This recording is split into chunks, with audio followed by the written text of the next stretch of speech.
E eu sei que nos dias de hoje as pessoas às vezes se afastam da igreja e nós usamos o termo, ele está desigrejado. É que tem alguns casos que o fato dele sair da igreja significa que ele está com Deus. Ele vai ficar sem Deus se ele continuar dentro daquela espelunca. O poder político e o poder religioso são irmãos, andam de mãos dadas. Essa coisa de movimento que emancipa pessoas é péssimo para a religião, porque a religião comercializa o que é sobrenatural. A religião, quando acontecem as curas e os milagres, ela quer dizer que é minha, porque você é dessa igreja. A religião quer que você seja tipo torcida de futebol, que você seja sócio torcedor. A minha igreja é um poder, a minha igreja é uma bênção. E você sempre lute por um ideal de um lugar, de um CNPJ ou de uma placa. Aliás, para a religião e para a política, é excelente que existam pessoas sempre doentes, não emancipadas, que não ouviram a proclamação e que são facilmente aprisionadas. Lucas capítulo 9, verso 1. Ai que chique, tem vinhetinha para você pregar, Zé. É que não é para nós, é para o pessoal que está no ar, entendeu? É o ponto de corte depois que o pessoal da edição tem, então é por isso. Então você está ao vivo para todo o mundo da nossa sede intergaláctica. Direto da nossa sede intergaláctica. Estamos transmitindo, mandando fluidos. Abriu aí seu aplicativo, sua Bíblia, está na tela. Tendo Jesus convocado os 12, deu-lhes poder e autoridade sobre todos os demônios e para curar doenças. Também enviou a pregar o reino de Deus e a curar os enfermos. Interessante, tem dois curar aqui, né? Curar doenças e curar os enfermos. E disse-lhes: não levem nada para o caminho, nem bordão, nem sacola, nem pão, nem dinheiro. Vocês também não devem ter 2 túnicas. Olha que legal, não se preocupem com isso. Interessante isso, né? Você vai fazer a minha obra, não se preocupe com isso. Eu vou suprir vocês.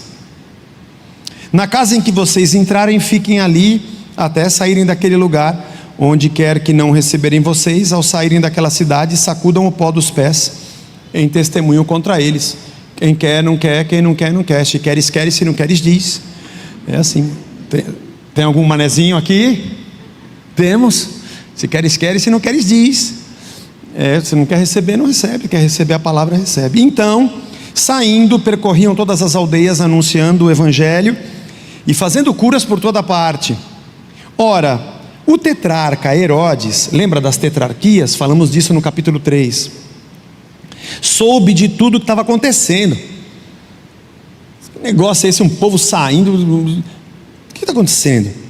E ficou perplexo, porque tinha gente que dizia assim: o João ressuscitou dentre os mortos, porque o Herodes tinha mandado cortar o pescoço, né, cortar a cabeça do João Batista, e trouxe numa bandeja, né, para Salomé e para a filha dela. Outros diziam: Elias apareceu, tem um novo Elias aí. E ainda outros diziam: um dos antigos profetas ressuscitou, acho que é isso que aconteceu.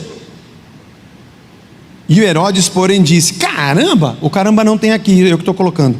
Eu mandei decapitar o João, pô. Eu mandei matar o João. Então quem é esse a respeito do qual tem ouvido essas coisas? E se esforçava para vê-lo. Ele queria encontrar Jesus. Caramba, eu já matei o cara que dava problema, agora apareceu outro. Quanto mais eu oro, mais aparece assombração. Senhor, obrigado pela tua palavra. Nos ensina, nos abençoa, fala através dela ao nosso coração e nos edifica, em nome de Jesus, amém. Cada um dos evangelhos tem um público-alvo. Entre no caminho das letras, irmão, entra no caminho das letras. Mas eu tenho que esperar a matrícula. Você pode matricular em qualquer momento. Nós temos época de matrícula para quem está atualizado. Por exemplo, quem está agora fazendo 1 e 2 Coríntios, é o curso que está em curso neste semestre. Então o povo que já fez todas as matérias e agora entrou em Coríntios, teve que fazer matrícula agora, porque a matéria é 2 vezes por semana nesse semestre. Agora Mateus, Marcos, Lucas, João, Atos, Romanos e Hebreus, já estão gravadas as aulas. Você pode entrar em qualquer momento e estudar. E olha, não é porque é o nosso curso não, mas ele é bom demais. É bom demais. Você vai ter uma visão muito, muito ampla e profunda das Escrituras, mesmo sendo um curso bíblico rápido. Veja, nós já estamos em 1 e 2 Coríntios, já andamos bastante. Conselho que eu te dou: entra amanhã, mas entra em Mateus. Você já queria entrar lá na frente, a gente já quer chegar, sentar na janelinha, conversar com o cobrador. Não, entra no começo, porque como é um curso também que aborda introdução ao Novo Testamento, um pouco de eclesiologia, nós temos muitas ideias sobre a interpretação da palavra, hermenêutica, está tudo dentro desse curso, é bem facinho. Mas quando você pega desde o começo, a lógica, todas essas coisas vão sendo formadas, para você não cair de paraquedas. A gente fala algumas coisas que você talvez não entenda, sem contar que a sequência que nós estamos fazendo também tem uma lógica do desenvolvimento da ideia do reino de Deus para nós. Então entra lá em Mateus e faça. Mas vamos voltar, fecha parênteses. O Mateus, por exemplo, ele escreveu para um público judeu, para mostrar que Jesus era o Messias dos judeus. É muito evidente isso nos escritos dele. O Lucas, por exemplo, escreveu para o seu amigo Teófilo, que era um cara grego que se converte, começa a conhecer a Cristo, mas ele também tem templo, tem sinagoga, tem judeu e cristão, o que tem lei, ele faz sacrifício, o outro fala que o Deus dele foi o sacrifício na cruz. Então Lucas está explicando para o Teófilo o que é uma coisa e o que é outra. O reino de Deus e o rei. E você percebe também as diferenças que ele estabelece diante da religião vigente na época, que era o judaísmo tardio. Já o Marcos, provavelmente quem tinha menos dinheiro, menos papel e menos tinta, é o que escreve o evangelho mais curto, mais rápido, de mais narrativas de Jesus em ação. E o original dele é escrito com as letras muito pertinho umas das outras, quase sem espaço, porque ele tinha que economizar papel. O Lucas com certeza teve patrocínio do Teófilo, porque ele escreve um evangelho longo e depois ainda escreve o livro de Atos dos Apóstolos, continuando a história, que é o que nós vamos fazer acabando esse aqui. Quando vai acabar, Zé? Não sei, vamos entrar o ano que vem adentro e vamos até acabar. Nós temos uma vida inteira para estudar, irmão, então vamos que vamos. O João já é um evangelho mais teológico. Ele desenvolve ideias sobre a pré-existência de Cristo, o Espírito Santo, a habitação do Espírito em nós. É bem interessante. Então o Lucas está falando para o Teófilo sobre esse rei, esse reino que chegou. E você se lembra que nós estamos vindo de toda a história. Há 2 domingos atrás nós falamos sobre o Jesus que foi... Qual que foi o que eu falei mesmo, irmão? Domingo passado foi a mulher do fluxo de sangue, né? A hemorragia. Então domingo retrasado ele sai lá de Cafarnaum para ir até Gadara, para expulsar a legião de demônios do gadareno. E no meio do caminho acontece uma tempestade. Então a gente aprende, nós vimos o que Lucas estava explicando para o Teófilo sobre o reino de Cristo, a autoridade dele. Semana passada aconteceu alguma coisa parecida. Ele volta de barco e tem uma multidão na cidade dele e um monte de gente apertando. Aí chega o chefe da sinagoga, que deveria ser a pessoa menos provável de procurar Jesus, e fala: minha filha está quase morrendo, você vai na minha casa? Ele fala: bora lá. Aí eles saem andando, nisso a multidão aperta, a mulher que tinha hemorragia toca nele, tem aquela história toda. E nós falamos um pouco a respeito desse fato. Ele chega na casa, ressuscita e diz para as duas: vocês estão salvas. É muito incrível. Nós estamos vendo um Jesus que agora diz para os discípulos: agora vocês vão. A nossa narrativa agora de Lucas dizendo para Teófilo. Aí Jesus diz para os discípulos: agora é com vocês. Vão, curem enfermos, preguem a palavra e vai que vai.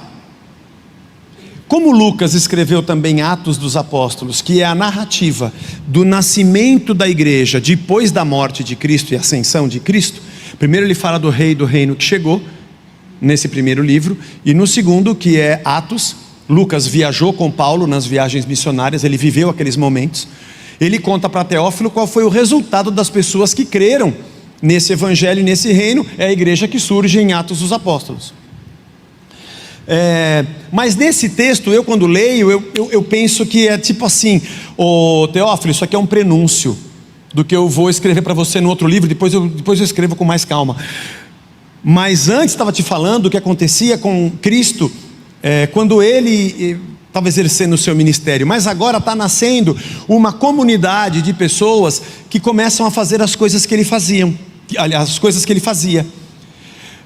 Aqui tem três verbos interessantes. Eu falei, né? Engraçado que o texto fala 2 vezes em cura. É que a primeira vez que fala que ele deu autoridade e que deu poder para eles realizarem essas coisas, vale um detalhe aqui: a palavra autoridade, ela tem um sentido no Novo Testamento da delegação de Deus para o ser humano.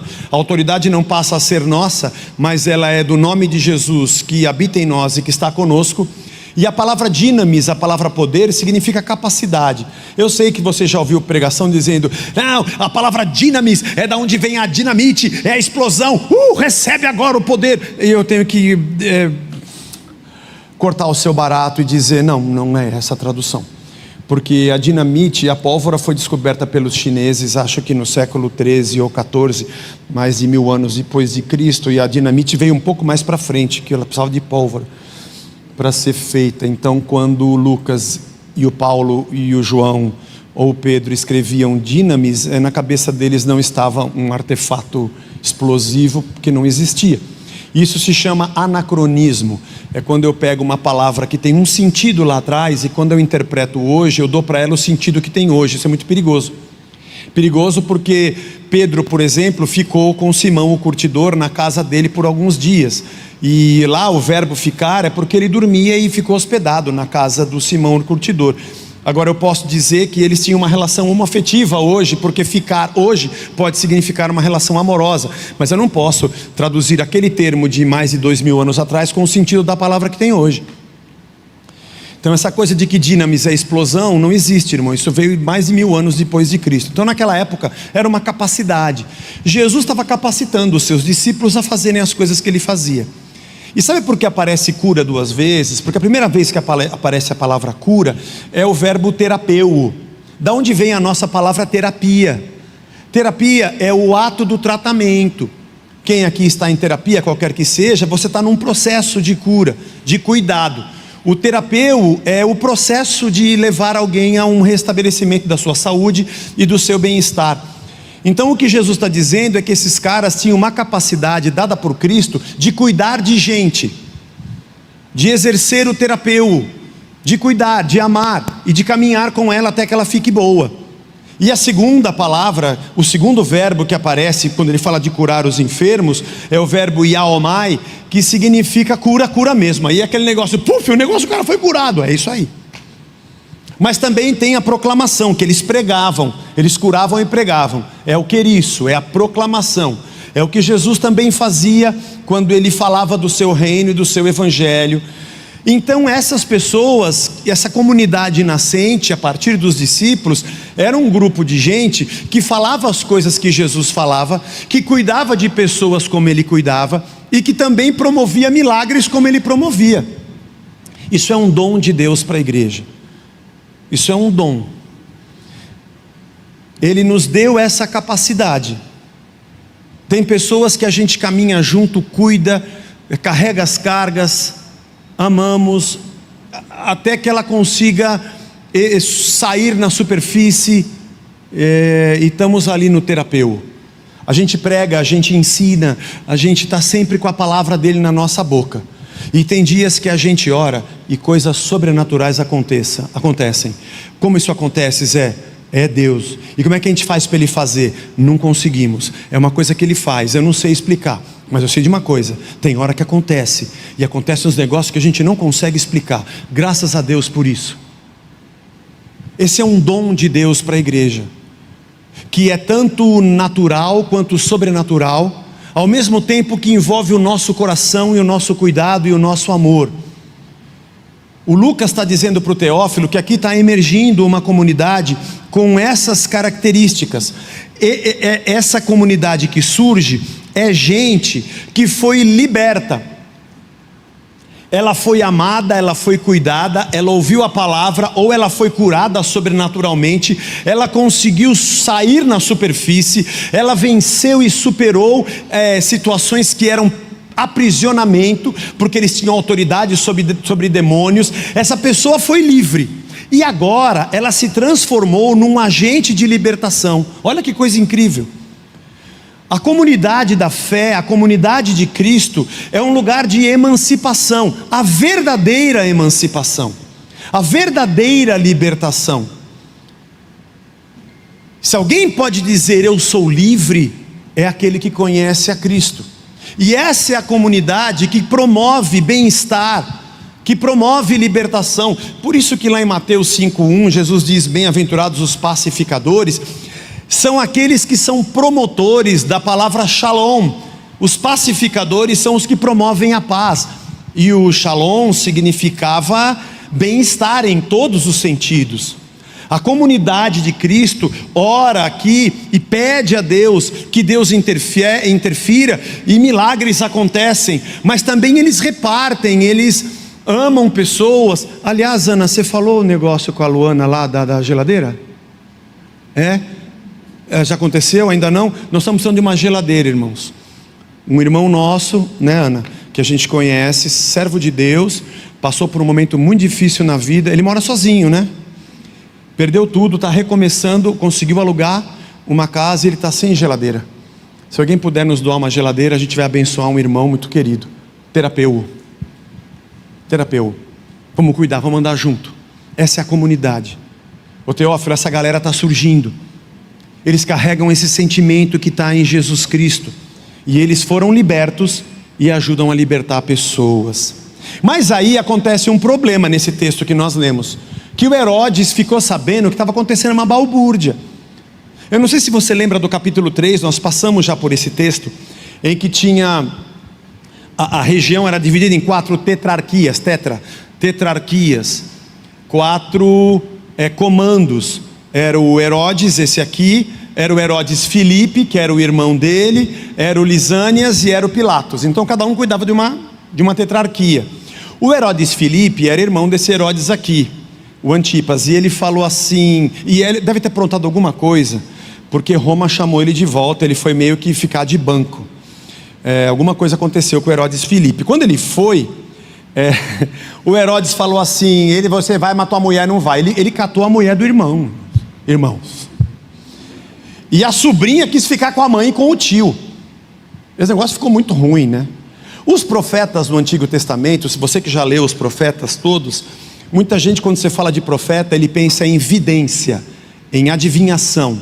Sim, aconteceu Elias, Eliseu, Natã, alguns casos específicos em que o profeta predisse alguma coisa, mas são casos pontuais, e geralmente era sobre Israel, sobre o seu pecado, sobre suas guerras e seus conflitos, por estar fora ou dentro da vontade de Deus. Não era adivinhação tipo bola de cristal. Mas se você ler os profetas todos, você vai ver que 99,9% do ministério profético era de exortação e de admoestação.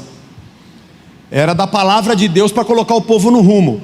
Porque o rei era uma linhagem, o filho do rei era reizinho, e o neto do rei era reizinhozinho, e era sempre ungido, e era aquela dinastia.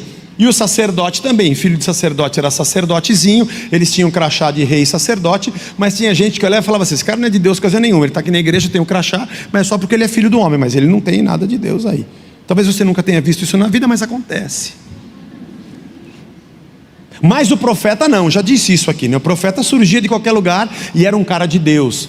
E ele punha o dedo no nariz do rei e do sacerdote. Ele era uma pedra. O profeta era o cara que punha areia na engrenagem da religião e da política. Era o cara que, o Natã que falou, Davi, você conhece o cara que tinha um rebanho cheio de ovelha e matou um cara para pegar a única ovelhinha dele? Davi falou, tem que matar esse cara é você. Que mandou Urias para frente da batalha e ficou com a mulher dele, a Batseba. Esse era o Natã.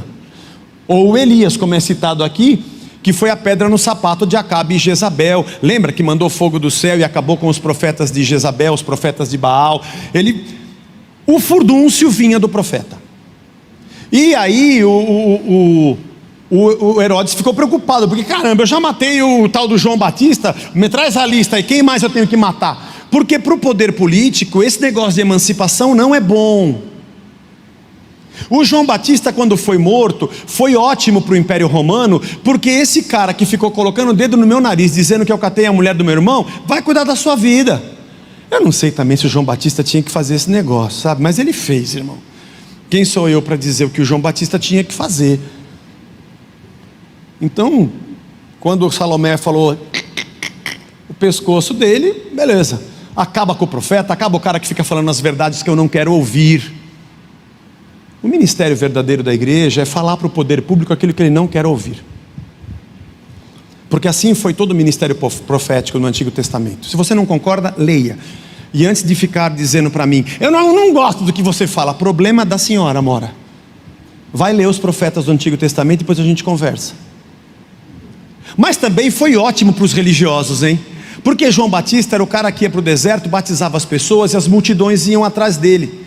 E ninguém queria mais ficar dentro do templo, porque os saduceus estavam mancomunados com Roma.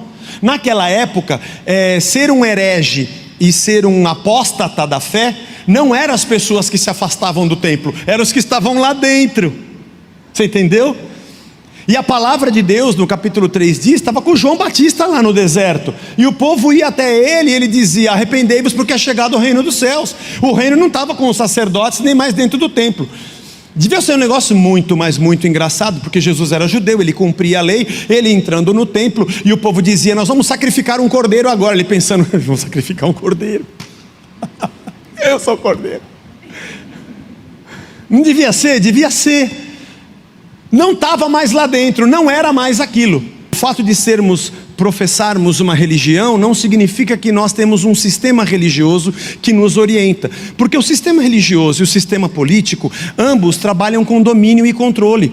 E eu sei que nos dias de hoje as pessoas às vezes se afastam da igreja e nós usamos o termo, ele está desigrejado. É que tem alguns casos que o fato dele sair da igreja significa que ele está com Deus. Ele vai ficar sem Deus se ele continuar dentro daquela espelunca. Era assim nos dias de Jesus, se afasta dos saduceus e dos fariseus, foge da religião, senão você não vai conseguir ter Deus. Em 2012 eu fiz uma música, ouça lá no Spotify, não deixa essa banda morrer, se chama Fora do Sistema.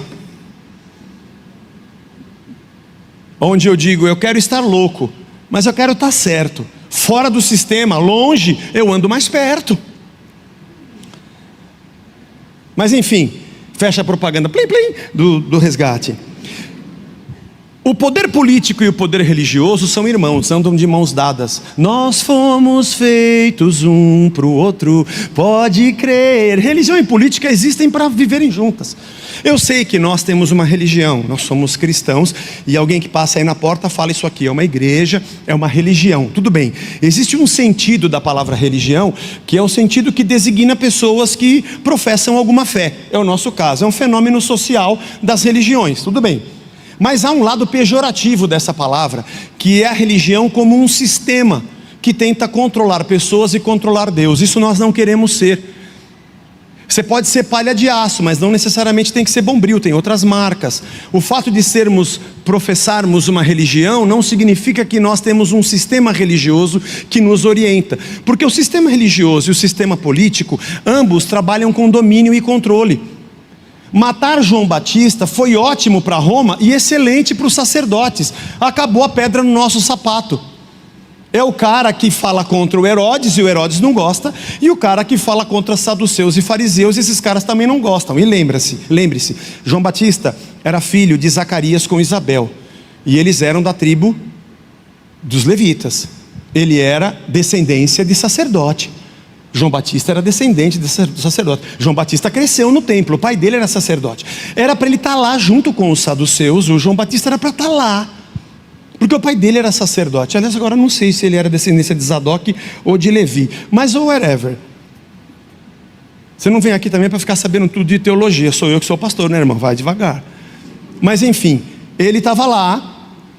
Há quem diga que talvez João Batista deveria ter sido o sumo sacerdote.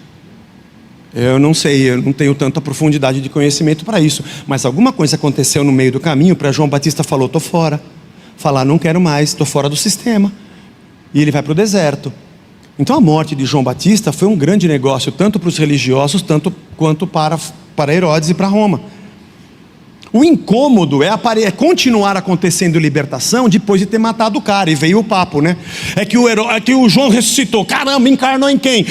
Ou é outro profeta, ou Elias, que era um outro sinônimo de um cara que pôs o dedo na mão, na ferida dos reis. E aliás, como diz o profeta Malaquias, que o Espírito, entre aspas, o mesmo ministério de Elias se manifestaria antes da vinda do Messias, e era o próprio João Batista que viria na unção de Elias, ou no poder de Elias, para fazer a mesma coisa e botar areia na engrenagem da religião e da política. Deixa eu te falar uma coisa interessante. A palavra polis do grego significa cidade, a polis. O substantivo politikos é aquele que cuida da polis. O politikos é de onde vem a palavra político. É aquele que cuida do que é comum, do que é da cidade, do que é de todos. É isso que significa. É quem tem uma vocação para cuidar do bem comum para todos. Existe também uma preposição grega que é a preposição idios. A preposição idios significa a si mesmo, para você mesmo. Quando você faz a sua terapia e você descobre as suas idiosincrasias, são os seus próprios fantasmas, aquela loucura que paira na nossa cabeça, são as coisas próprias de nós mesmos. E do idios também a gente tem o idiotes. O idiotes do grego é aquele que cuida só das coisas que são suas. Ele não quer nem saber dos outros, os outros que se ferrem. Eu quero cuidar de mim mesmo. O politikos é o que cuida de todos, e o idiotes é o que cuida de si próprio e quer que os outros se ferrem. Portanto, nós percebemos que nos dias de hoje, os nossos políticos são idiotes. Mas isso que eu estou falando para você não é uma invenção minha. Isso é uma constatação, não é só semântica, isso é uma constatação real. A idiotice de quem quer matar o movimento verdadeiro de Cristo para que continue se beneficiando. Mas isso acontecia tanto com os políticos daquela época, no caso do Império Romano, quanto dos religiosos. Porque o politikos deveria cuidar do todo, mas o idiota é aquele que quer manter todos presos à sua rede. Quando eu era garoto, meu pai na Praia Grande, no Balneário Flórida, na casa do meu tio, final de tarde, passava a rede. Eu ficava só segurando o farolete e o balde, mas ficavam uns 2 ou 3 segurando aqui com a água meio pela cintura, a ponta da rede, que era alta assim, devia ter uns 30 metros, e uns outros 3 que ia lá na outra ponta, enquanto aqueles ficavam ali no raso, eles iam passando, fazendo uma curva. Já passou a rede assim? Já? É muito legal. E quando chega lá, junta as duas pontas e puxa. Vem placa de carro, tampa de privada, bota, sapato, sabe, redinha, aquelas redinhas de limão, mas vinha peixe também. Vinha peixe. O religioso e o politikos, que na verdade são 2 idiotas, o que eles querem é segurar as duas pontas da rede e te manter dentro. Essa coisa de movimento que emancipa pessoas é péssimo para a religião, porque a religião comercializa o que é sobrenatural.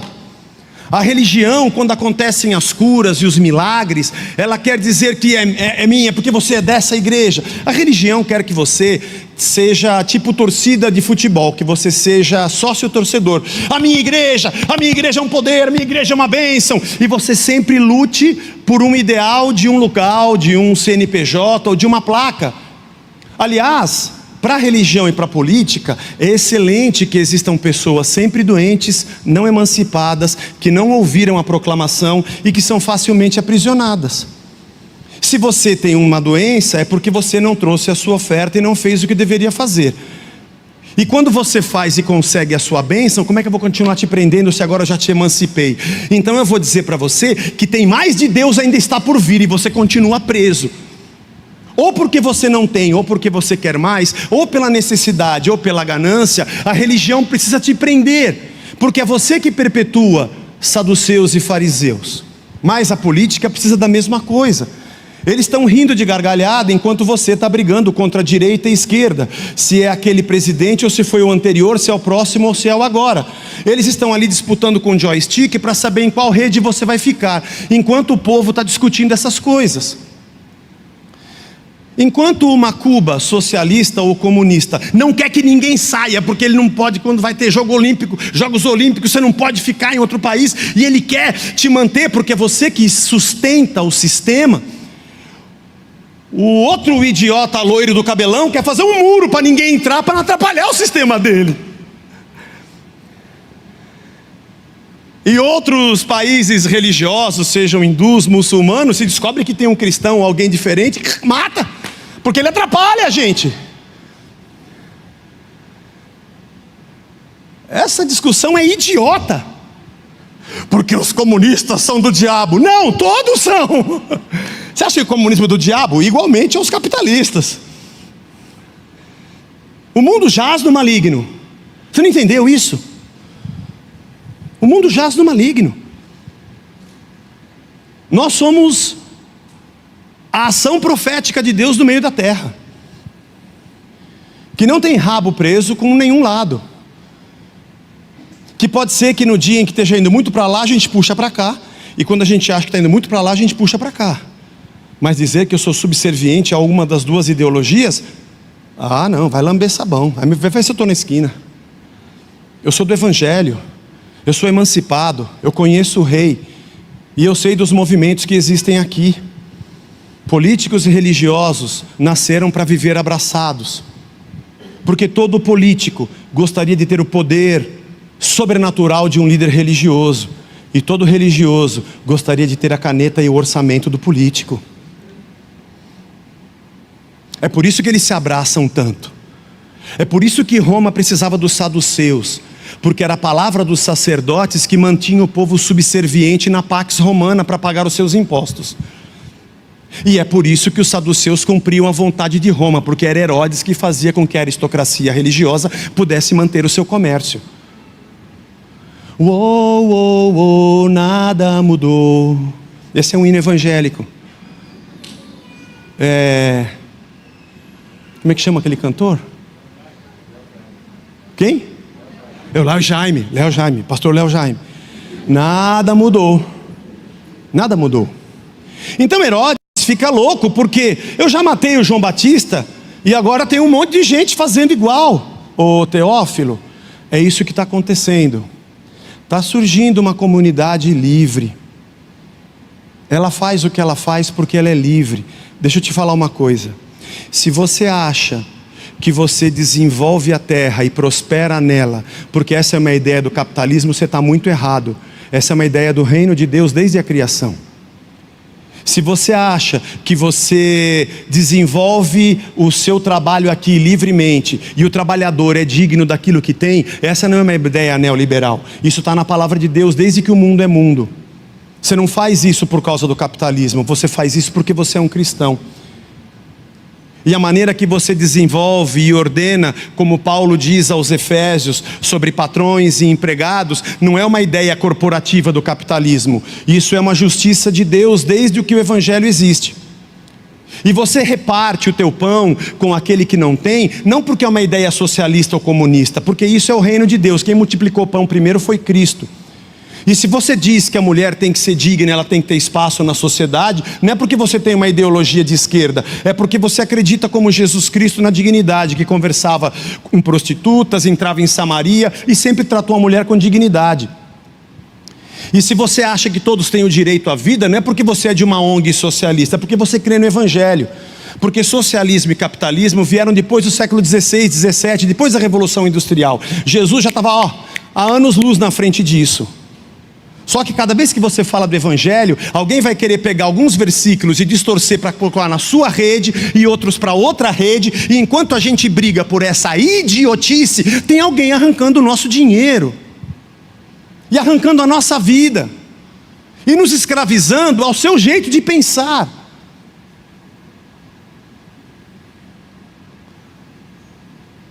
Eu achei interessante um dia que eu vi uma matéria, acho que foi um especial, de não sei que canal que foi, falando sobre, acho que era a Suíça. E os políticos lá andavam de bicicleta, porque todo mundo anda de bicicleta, e comprava pão na padaria. Era uma pessoa comum, como era o médico, o engenheiro. Ele não era um herói. Ele não usa capa, ele não voa. É uma pessoa comum que cumpre, só que a vocação dele é cuidar do bem comum, a minha é trabalhar no hospital, o outro é de recolher o lixo, e todos eles vivem bem. Essa é uma sociedade justa. No nosso caso, não. A gente sempre tem que ser subserviente, doente e necessitado, ou para estarmos na subserviência da religião, ou para ficarmos na subserviência do voto, porque sempre tem um vampiro, um de cada lado, sugando o nosso pescoço. Obviamente que os principais sacerdotes têm mais do que o povo, eles têm benefícios diferentes por apoiarem os políticos. Mas eu não estou falando de hoje, eu estou falando dos dias de Cristo. Herodes ficou pé da vida porque alguma coisa estava emancipando pessoas. Você se lembra em Atos dos Apóstolos, quando Pedro e João foram presos e foram levados diante das autoridades? Eles falaram: de onde vêm esses caras? Eles eram pescadores iletrados, e eles falam bem, e eles estão olhando olho no olho com a gente. Com certeza eles andaram com Cristo, aquele metido que achava que podia falar olho no olho com a gente. É isso mesmo. Emancipação, libertação, é o Evangelho, é o reino de Deus.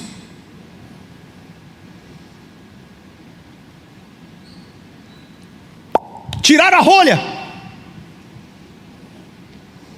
abriu.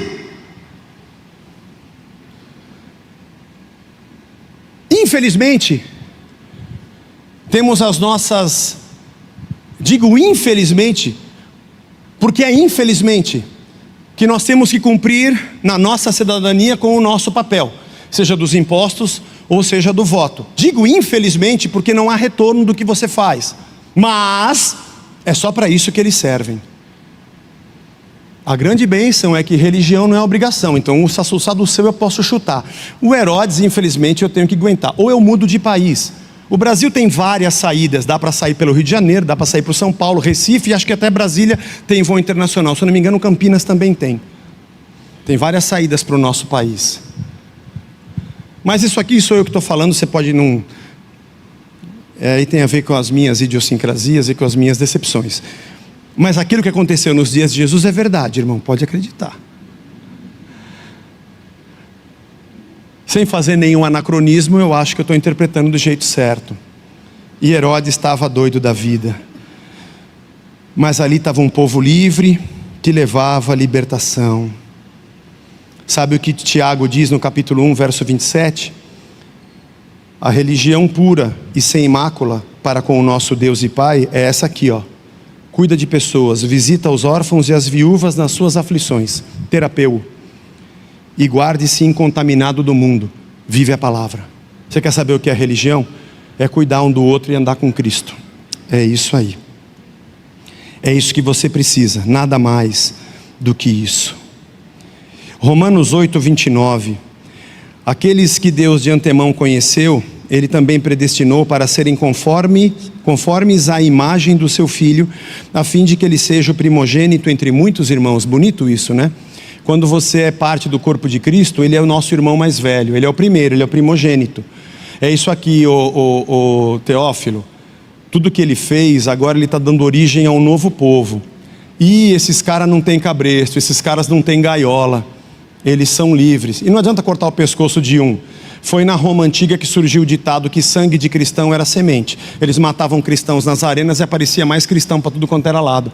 Foi aí que veio Constantino e falou: vamos abraçar esses caras antes que eles fiquem maior do que a gente. A conversão de Constantino. Você acha que Constantino se converteu de verdade ou de mentira? Mais alguns anos a gente descobre. A gente vai estar na glória. Se ele estiver lá é porque foi, se não tiver é porque não foi. Se a gente encontrar Constantino na eternidade falando aleluia, aleluia, pois o Senhor onipotente reina. Constantino se converteu mesmo, hein, mané?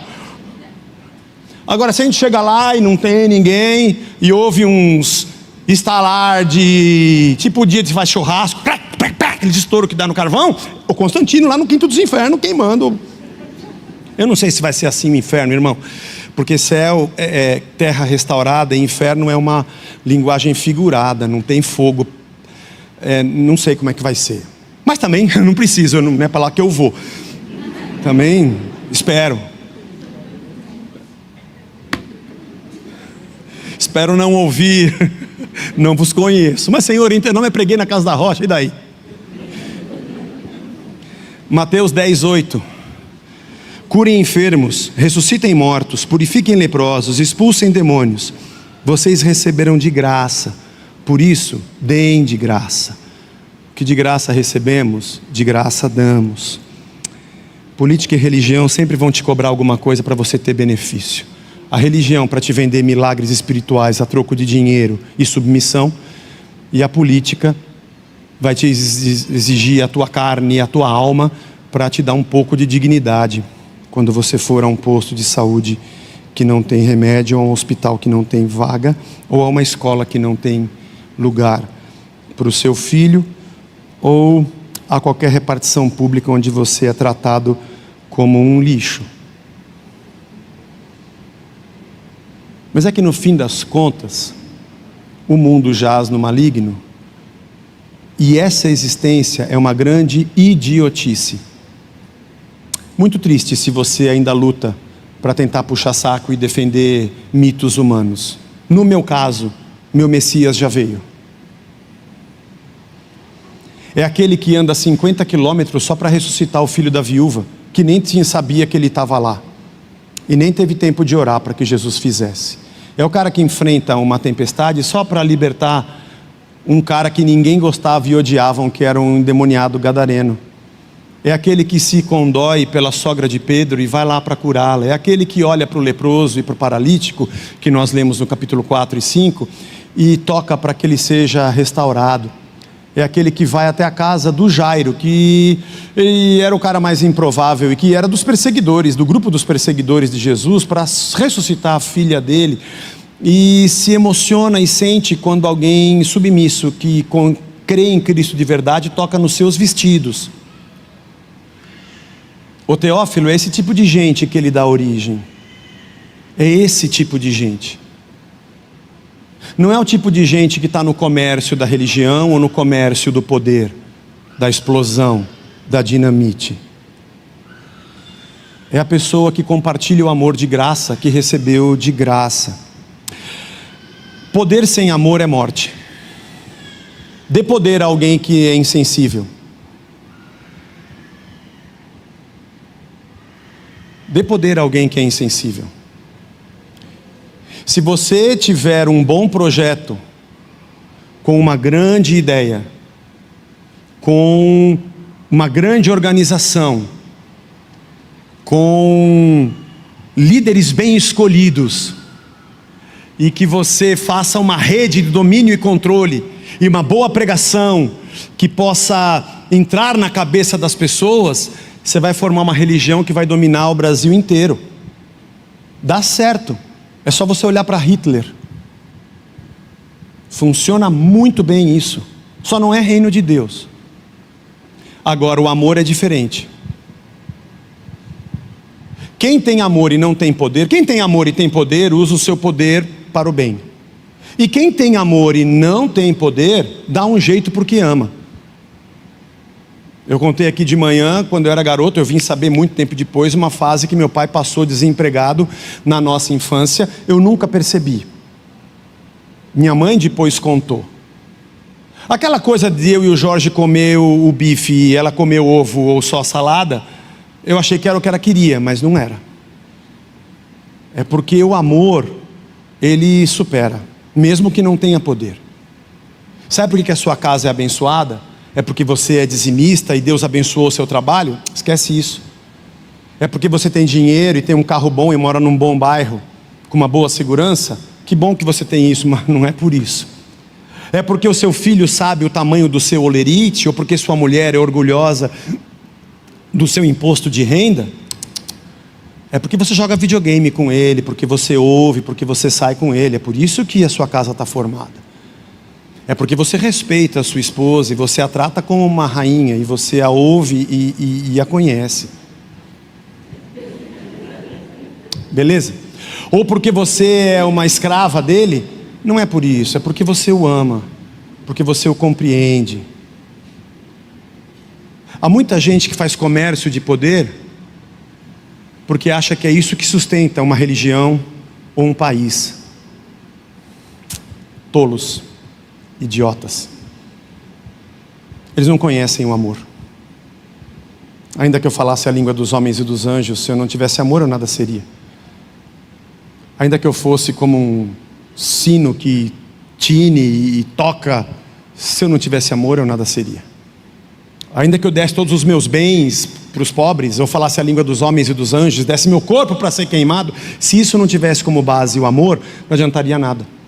O amor é paciente, ele é benigno, ele é bondoso, ele não gosta da injustiça, ele ama a verdade. Ele reparte, ele sente, tudo crê, tudo espera, tudo sofre, tudo suporta. Havendo línguas cessarão, havendo profecias, elas acabarão, mas o amor jamais acaba. Ô Teófilo, tem uma comunidade surgindo, que eles vão matar esse Jesus na cruz, mas aí eles estão perdidos, porque eles vão ter que matar o mundo inteiro na cruz, e nem vai adiantar, porque esse povo já está crucificado com Cristo. Deixa eu te falar um negócio, Teófilo, ele não tem nada a ver com esses religiosos que você ainda não entende se são cristãos ou não. E ele não tem nada a ver com essa lógica imperialista que você está vendo. Eles têm a ver com o amor. Eles repartem. Eu não quero me atrasar muito, mas sabe, por exemplo, se a irmã fulana tiver com um problema e ela conhecer a irmã Beltrana, e a irmã Beltrana ajudar a irmã fulana e ela conseguir um emprego, um trabalho, um tratamento médico, ou ela orar e a irmã fulana for curada, isso vai ser uma bênção para a comunidade.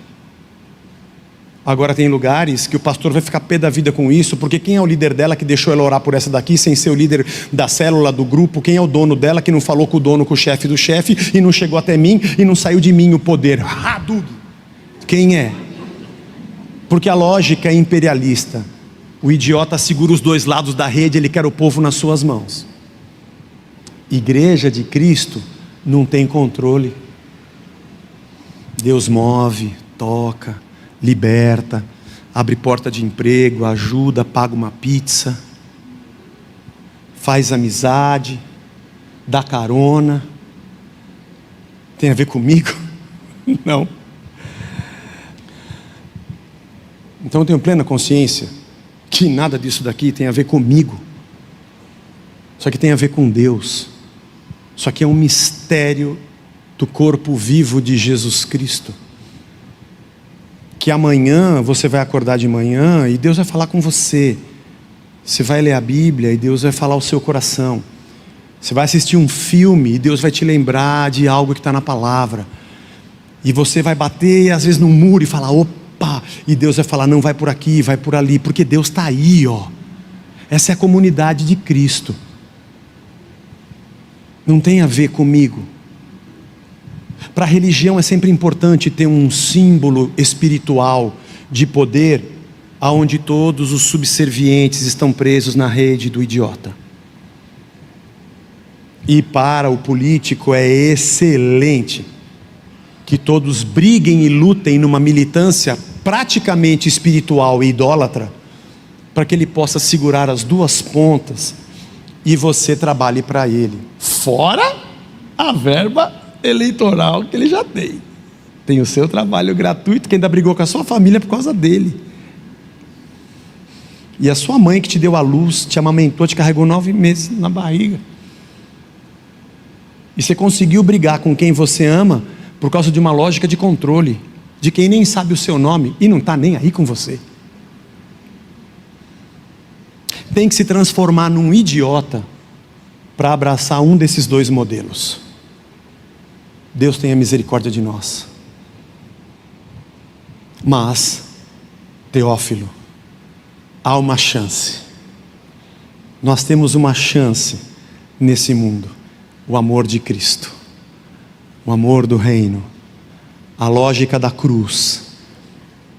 E aqui no meio, ó, tem terapeuta, tem palavra de Deus, tem milagre que a gente não sabe explicar, a gente só não vende ele acontece e a gente louva a Deus, não bota na paleta, a gente não coloca no menu para as pessoas pagarem e terem, porque de graça Deus deu, de graça a gente recebe, de graça a gente ora e de graça a gente agradece pela graça.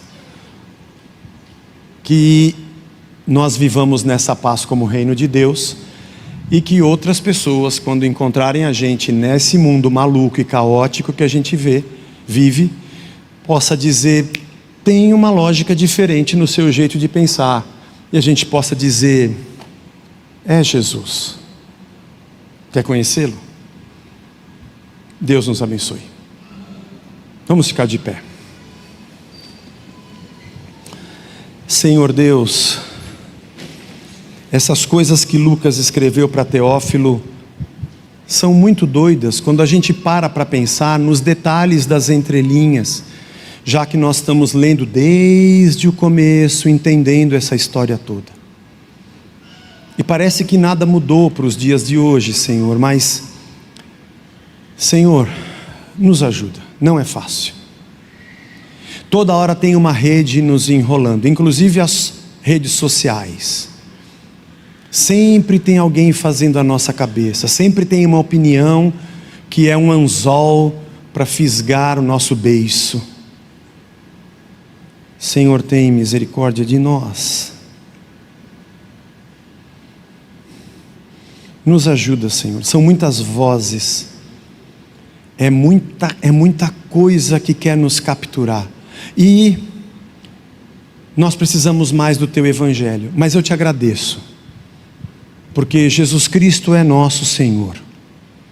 Nos liberta desses domínios, Senhor, nos liberta desses controles, ainda que nesse mundo, alguns deles a gente tem que cumprir, porque somos cidadãos, mas que a gente possa fazer isso só por obrigação mesmo, porque nós somos Teus. O que governa a nossa cabeça seja o Teu reino, o Teu Evangelho, a Tua paz, o Teu amor, que seja, Senhor, a Tua bondade, a Tua benignidade, o Teu caráter de justiça.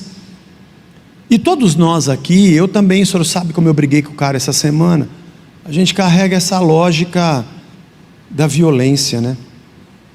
E agora eu estou aqui falando com os meus irmãos, perdoa, Senhor,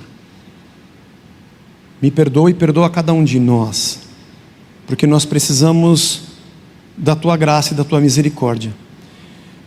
E tem dias, Senhor, que nós estamos tão injuriados e tão angustiados e tão cansados, e não percebemos que toda essa angústia é porque nós estamos com a nossa cabeça girando e pensando na lógica do controle desse mundo. Arranca a gente disso, Senhor, que a gente possa pensar nas coisas que são do alto e não nas que são da terra, cogitarmos das coisas de Deus e não das coisas da carne, ouvirmos mais a Tua voz do que aquelas que nos cercam, e sermos a Tua igreja.